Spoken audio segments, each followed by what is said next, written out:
Que o Mestre Jesus nos abençoe, nos envolva, nos fortaleça. Que a sintonia que paira nesta casa seja suficiente para abrandar os nossos corações, ampliar a nossa consciência, a fim do tema. Um tema que é um tanto quanto delicado, pois mexe com todos nós. Se não agora, já mexeu em algum momento. Se não em algum momento, ainda mexerá conosco. Perdão é algo simples para falar, mas é algo profundo para compreender e praticar. Então, que consigamos todos nós, aqui presentes, encarnados, desencarnados, e também os companheiros que nos assistem pelo canal do Centro Espírita Porto da Paz no Facebook. Perdoar para sermos felizes. Entender o perdão como caminho. Essas são algumas das propostas que trouxemos para hoje. Fomos buscar então o conceito no dicionário do que é perdão.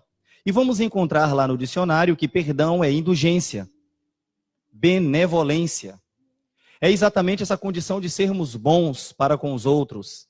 É essa condição de percebermos a situação do outro, a dificuldade do outro, e despertarmos então um sentimento de amorosidade para com o outro, que se encontra em uma situação, naquele momento, em dificuldade. Mas, para além dessa definição, trouxemos Divaldo Pereira Franco, através de um trecho extraído do Encontro com Divaldo pela Federação Espírita Brasileira no seu canal de TV, Psicologia do Perdão. Divaldo diz: perdão é não devolver a ofensa no grau com que ela nos foi dirigida. E quando nós observávamos Divaldo, então, relatando esta definição sobre perdão, concluímos que ele fala exatamente da proposta de mantermos uma regularidade, um padrão, e não ficarmos alternando. A proposta, então, significa ter uma continuidade de ação no bem, devolvendo ao outro o mal que nos foi ofertado com o bem. Então, vamos compreendendo que perdão, nessa proposta, é oferecer ao outro aquilo que de melhor nós temos, numa intensidade, num grau, num contexto, numa condição diferente daquela que nos foi ofertada. Caminhando ainda um pouco mais, fomos buscar então significados na psicologia, esta ciência que se amplia a cada dia, estudando cada vez mais o porquê que o ser humano vive em conflito, o porquê que o ser humano tem tanta dificuldade para perdoar, o porquê que o ser humano encontra-se em dificuldade para colocar-se no lugar do outro, quando este outro foi exatamente aquele que nos provocou a dor, foi exatamente aquele que nos convidou à mágoa, foi exatamente aquele que nos fez sair da nossa zona de conforto. Um psicólogo não espírita, Robert, no seu livro O Poder do Perdão, ele diz: perdoar é mais do que aceitar o que aconteceu ou deixar de sentir raiva. Continua Robert: a eliminação da raiva e do ressentimento como objetivo pode distorcer o processo de perdão. Por que será? Porque quando nós observamos que eliminar a raiva ou o ressentimento é o suficiente para que eu considere que a criatura está perdoada, é um equívoco. Porque pelo processo de vingança nós também nos livramos desse ressentimento e dessa raiva. Observe então que se em uma determinada situação alguém agiu e na minha leitura contra mim e me feriu, e guardo esse ressentimento e esta raiva desta criatura, no meu processo de desejo de vingança, quando me sinto vingado, a raiva desaparece. Percebo então que quando a gente trabalha em nosso ser que perdoar é deixar de sentir raiva, que perdoar é deixar o ressentimento de lado, do ponto de vista psicológico, podemos estar atribuindo um caminho que é completamente diferente do perdão e ainda assim vamos nos ver livres da raiva e do ressentimento. O perdão tem como objetivo final, então, olhar e observar aquele que nos convida a olhar para dentro de nós e nos reconhecermos como uma criatura que ainda possui mágoas, como uma criatura que ainda guarda ressentimentos. Ressentimentos. Sentir de novo. Então, todos aqueles e todas aquelas pessoas, todos aqueles que, pela sua forma de agir, nos faz percebermos que nos sentimos magoados, chateados, ressentidos, precisamos reavaliar esta nossa relação com este irmão, com esta irmã. Porque independente do que o levou a fazer isso, isso teve ressonância em mim. E esta ressonância, de uma forma que precisa ser ajustada, de uma forma que precisa ser trabalhada, de uma forma que precisa ser ressignificada. Porque na realidade, em profundidade e num futuro, não mais sentirei isso. Não mais estarei incomodado com isso. Porque o outro, aquilo que faz, aquilo que pensa, a forma como age, é uma questão ou um problema do outro. Agora, quando incomoda a mim, passa a ser também uma questão minha. Porque de alguma forma encontrou afinidade, ou como eu disse, ressonância. Robert então conclui dizendo: a pessoa que perdoa deixa de estar concentrada em si mesma e passa a concentrar-se no outro, dando início ao processo de cura da mágoa. Quando nós mergulhamos no conhecimento do mundo espiritual, através da doutrina espírita, por exemplo, e vamos percebendo então que olhar para o outro, não com olhar de julgamento, não com olhar de mágoa, não com olhar de vingança, é buscar identificar no outro, ou tentar compreender por que o outro fez isso. Qual a intenção de agir daquela forma para comigo? O que foi que fiz para que despertasse nele tamanha vontade de voltar-se contra mim? E quando eu começo a fazer essas indagações, é como se eu tivesse, seguindo a recomendação do Cristo, ofertando a outra face, ou convidando a criatura a caminhar mais 1000 passos, para iniciarmos de fato um processo de reflexão do porquê agir dessa forma. E aí vou compreendendo que se o outro ainda tem o desejo, a vontade de causar-me um prejuízo, de despertar em mim uma mágoa, de ver-me ressentido, eu preciso compreender que esse outro merece compaixão. Que esse outro merece as minhas orações. Que esse outro merece o meu olhar. Um olhar de brandura, de não julgamento. Porque eu posso controlar aquilo que eu faço. Eu não posso controlar aquilo que o outro faz. Eu posso compreender em profundidade quais são as minhas intenções e os meus desejos. Eu não posso mensurar quais são as intenções e os desejos do outro.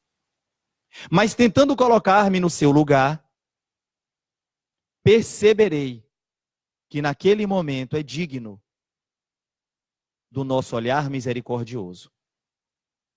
E aí então eu vou tirando o foco, eu vou deixando de sentir a dor. Eu vou deixando de tomar aquele veneno com a intenção de matar o outro, porque na verdade eu estava me matando.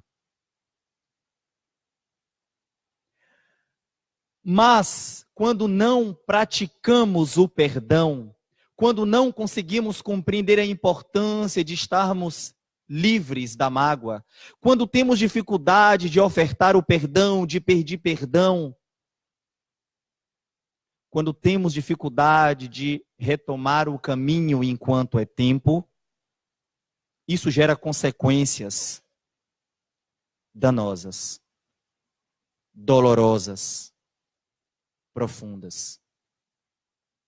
Consequências estas capazes de paralisar um espírito, num período de séculos ou milênios, envolto ao seu processo de vingança, esperando então aquele que um dia foi o seu algoz.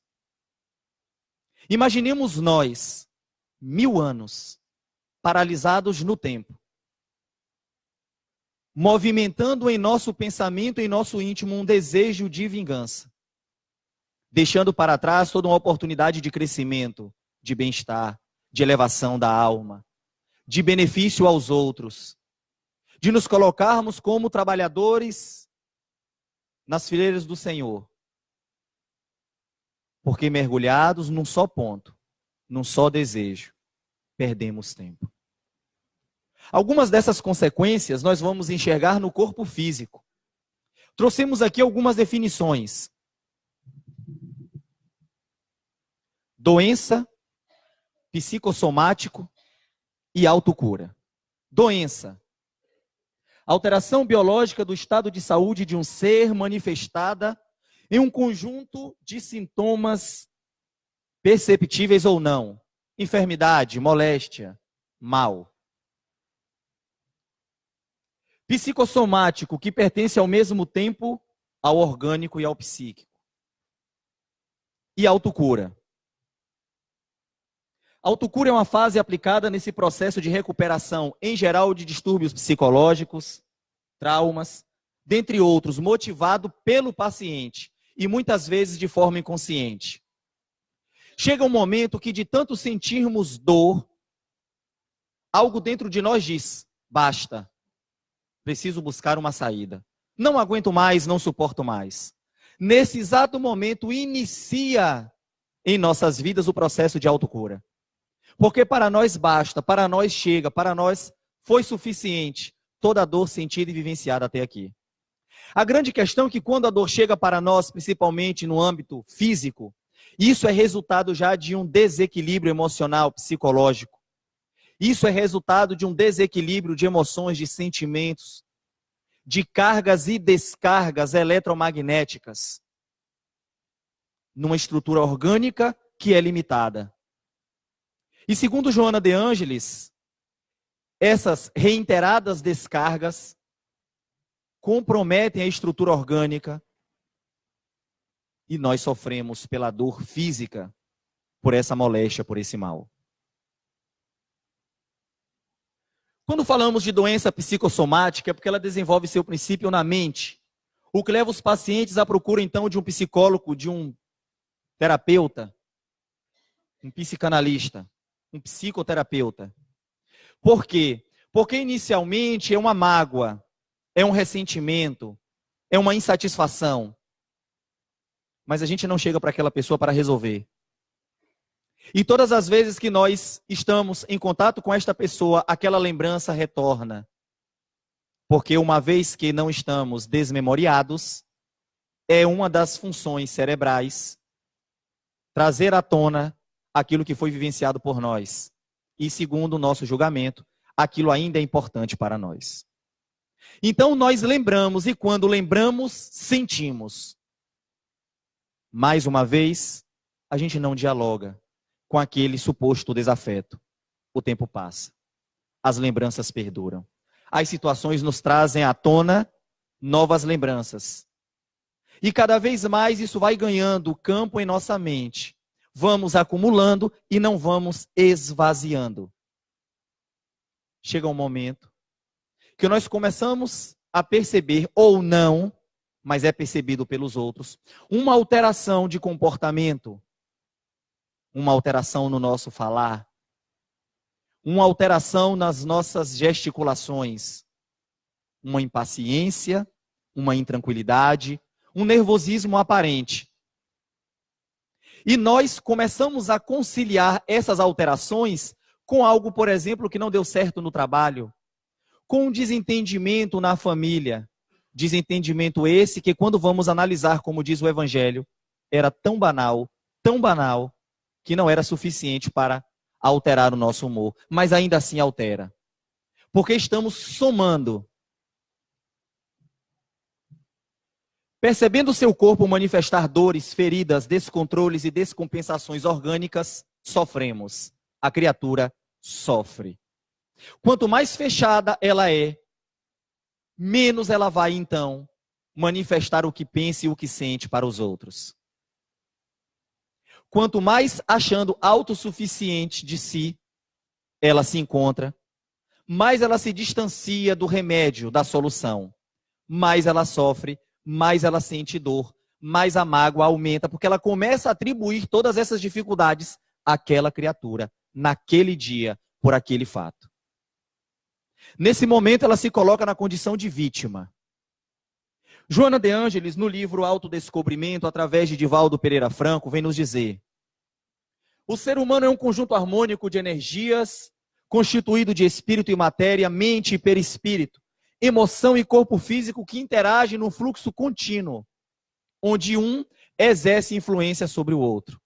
Não tem como estarmos vivenciando processos físicos orgânicos da carne, sem que isso gere um impacto no ser espiritual, perispiritual. O contrário da mesma forma.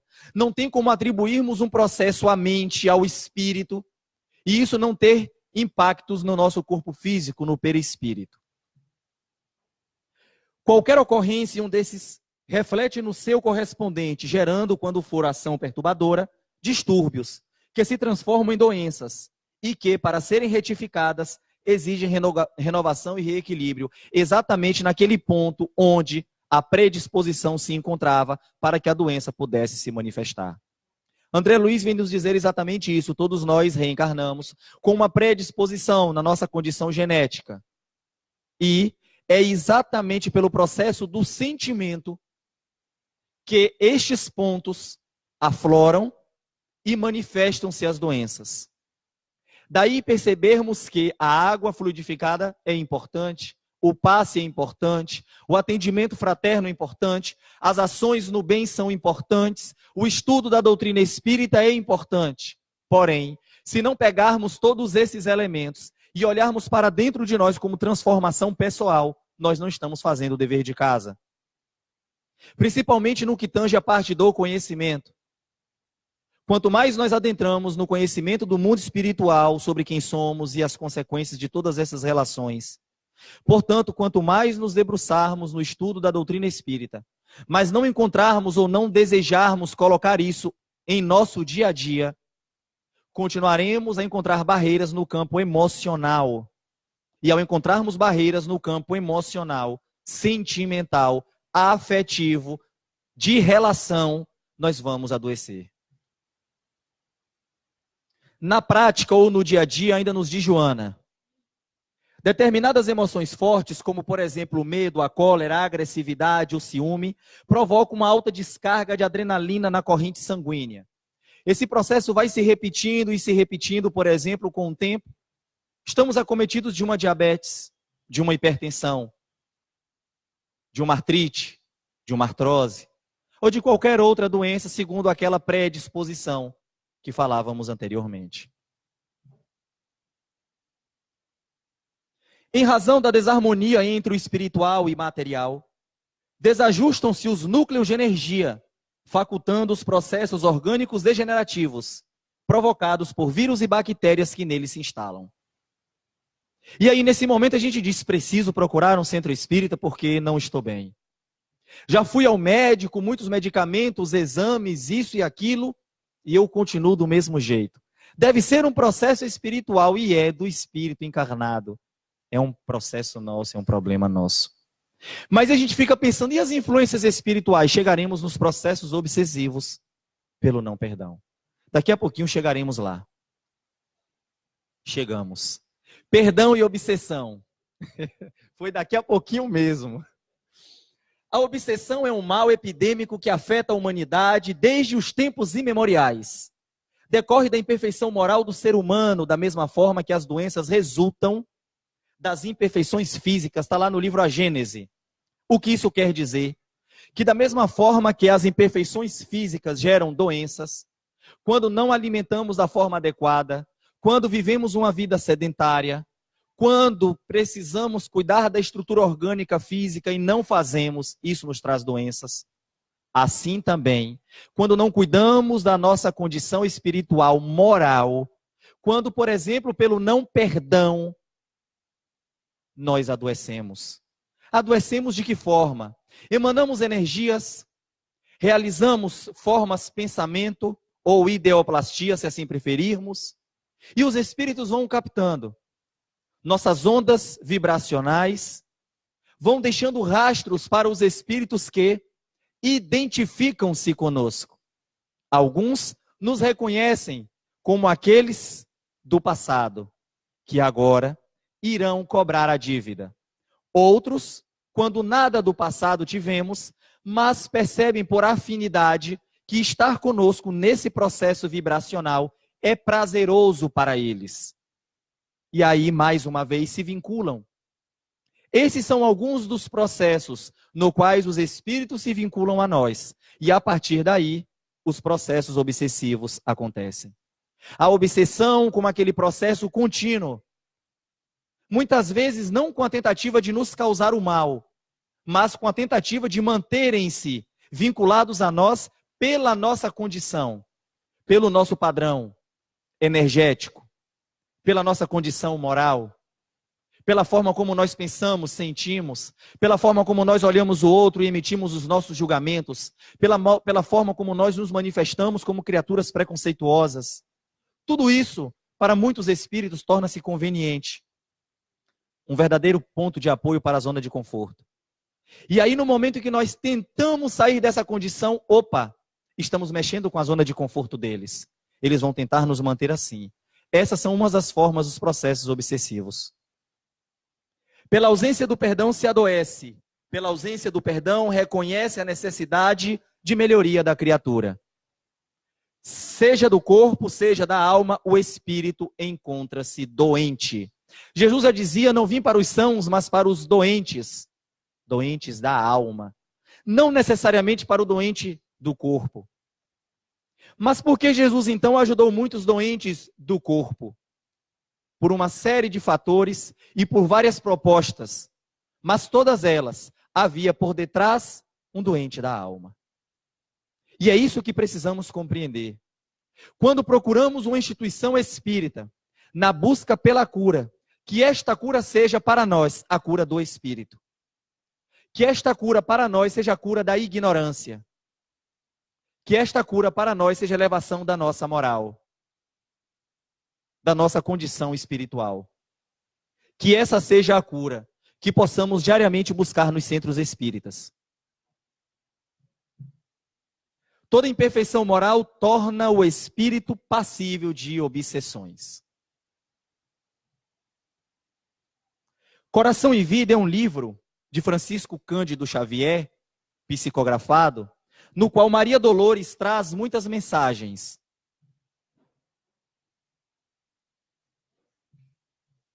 Dentre elas, uma que eu trago para compartilhar com vocês,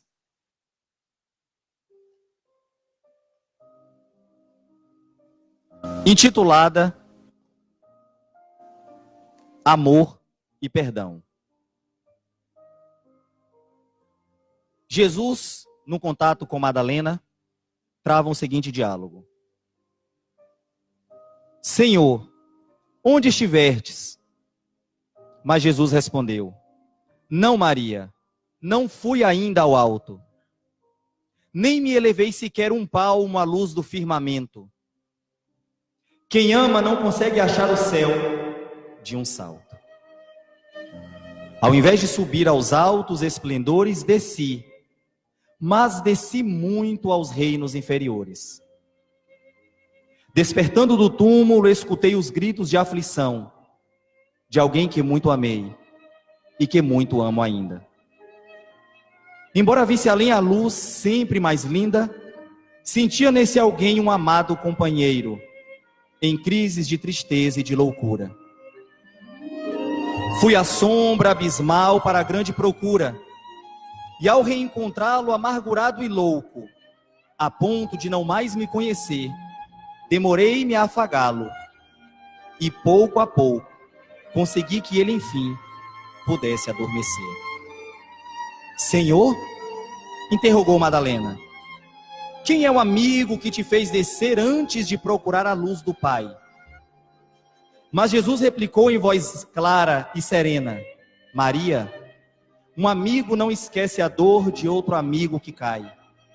Antes de me alter a celeste alegria, ao sol do mesmo amor a Deus em que te elevas, vale-me após a cruz das grandes horas mudas. E desci para as trevas, a fim de aliviar a imensa dor de Judas. Esse é um poema de Maria Dolores, na psicografia de Chico Xavier. E eu trouxe esse poema exatamente porque ele fala desta necessidade de buscarmos aqueles que nós muitas vezes julgamos como traidores, que nós muitas vezes julgamos como malfeitores, que nós muitas vezes julgamos como aqueles que gostam, que desejam, ou que quiseram um dia o nosso mal. Judas é essa representação muitas vezes de nós mesmos, que articulamos, arquitetamos, que planejamos a queda do outro. Muitas vezes sem conseguir mensurar, sem conseguir calcular, dimensionar as consequências desses nossos atos. E muitas vezes até erramos na tentativa de acertar. Magoamos na tentativa de levar um sorriso, um gesto amigo. Mas somos imperfeitos, limitados na carne. E isso também limita as nossas atitudes e a nossa capacidade de ver além.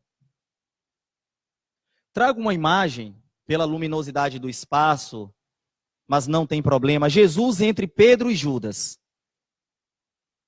Duas criaturas que conviveram lado a lado com Cristo, receberam os mesmos ensinamentos, tiveram com Cristo as mesmas oportunidades. Um enforcou-se. Um não aguentou o peso da sua ação e não se perdoou. O outro reconheceu que negou o Cristo. Que no momento que o Cristo, seu amigo, mais precisava, ele disse: não conheço, não sei quem é. Mas depois, arrepende-se. E para além do arrependimento, recomeça a sua vida. Temos sido Judas, tentando desistir da vida, tentando abandonar um projeto de vida chamado família, tentando abandonar todo um processo de construção numa cidade, numa região, numa casa espírita, em nome de um não perdoar-se, ou temos procurado agir igual a Pedro, reconhecendo sim que em determinados momentos da nossa existência atual falhamos, mas que para além disso, somos merecedores do amor do Pai e o que precisamos é recomeçar.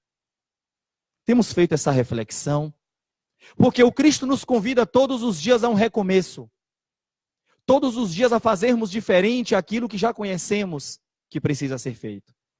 Primeiro em nós mesmos, em nossa própria vida, em nossa própria existência. E depois para com aqueles que convivem debaixo do mesmo teto, neste espaço que chamamos de lar. Ampliando essas relações para o nosso trabalho, para os amigos, para os parentes mais distantes ou menos próximos, dependendo do ponto de vista. Até alcançarmos não os desconhecidos, mas aqueles que achamos que nos magoaram.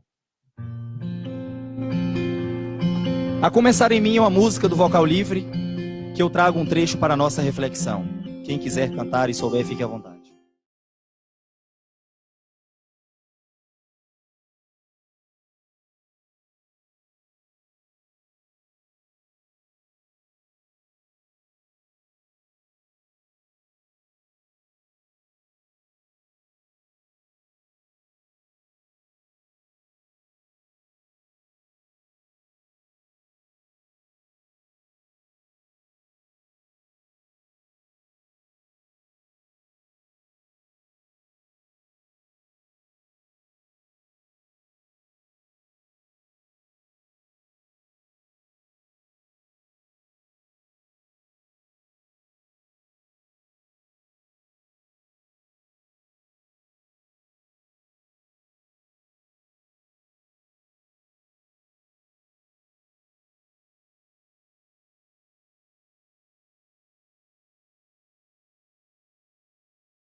A proposta de perdão, ela precisa começar em mim.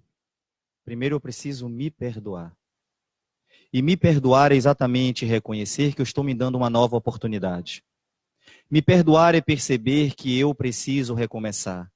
Me perdoar é perceber que eu preciso encarar face a face aqueles que eu julguei quando os rotulei.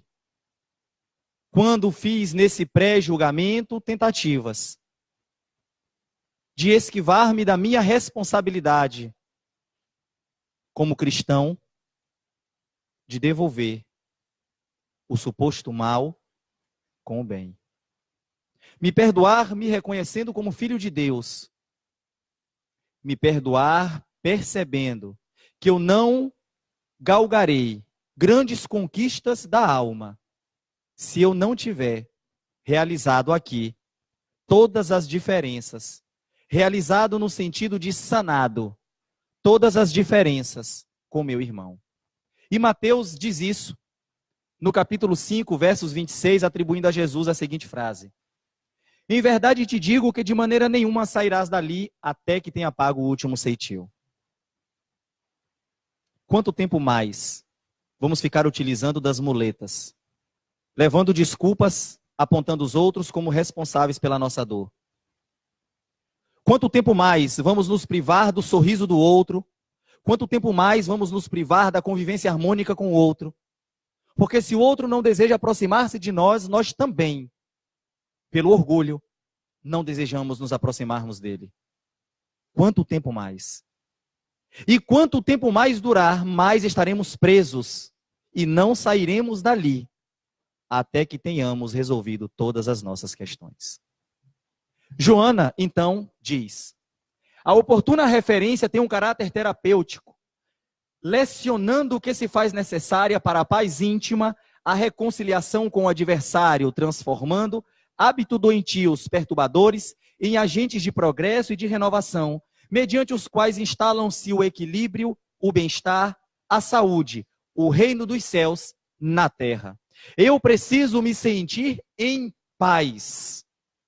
Eu preciso reconhecer os momentos de felicidade que posso vivenciar na terra.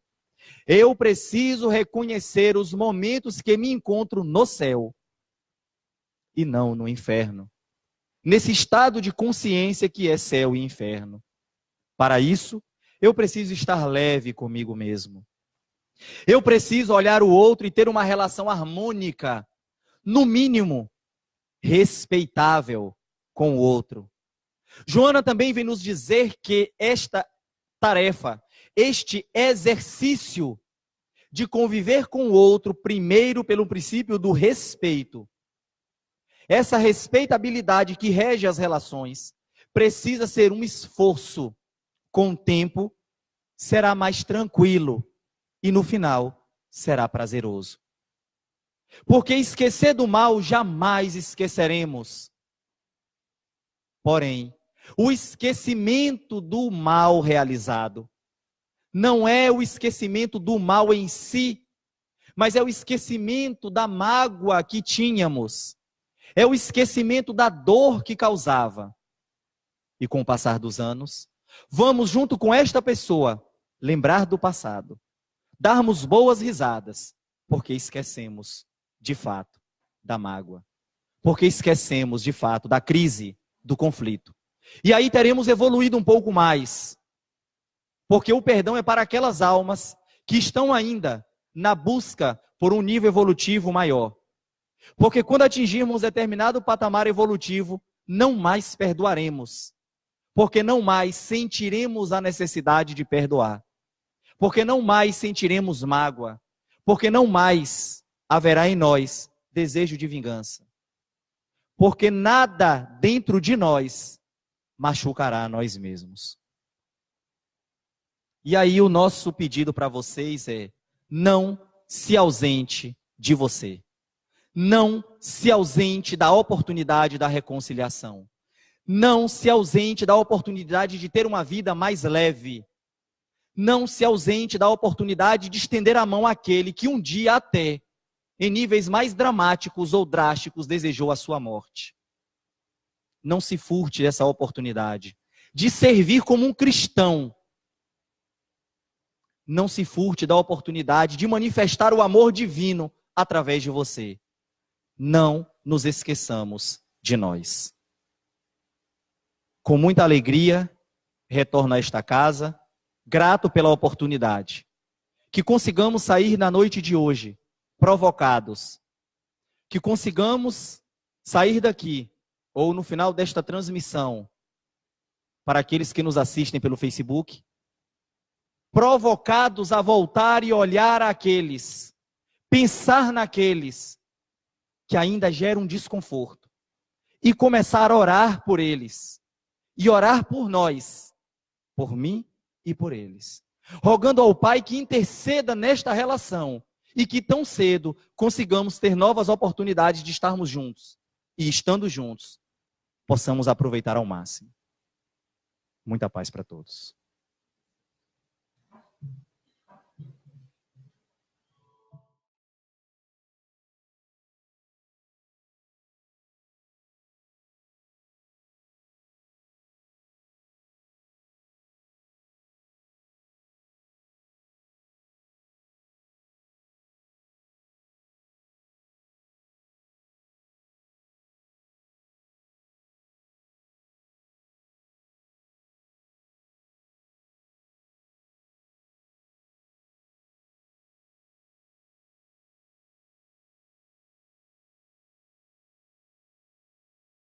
Vamos orar.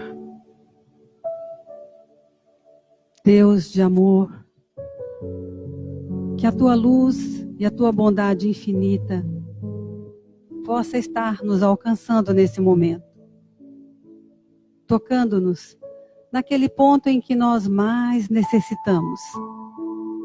Se for no nosso corpo físico, vamos mentalizar este ponto, tocando com as nossas mãos, percebendo os amigos espirituais, os médicos, os enfermeiros, que trabalham com a natureza, manipulando as ervas para os medicamentos, para a cura, que o nosso corpo físico possa se fortalecer, ganhar esperança, dinamismo, através da permissão do nosso Pai, Deus bondoso e amigo. Assim também, como se o nosso conflito for no nosso espírito, se angústias houverem, tristezas, desesperos, falta de ânimo, que possamos ser fortalecidos mais uma vez. E que mais uma vez nós possamos dizer: Senhor, ainda que eu não tenha o merecimento, dá-me uma nova chance, para que amanhã eu possa iniciar um novo dia, cheio de esperança, de alegria, através da fé que teremos em Deus, nosso Pai. Que assim seja.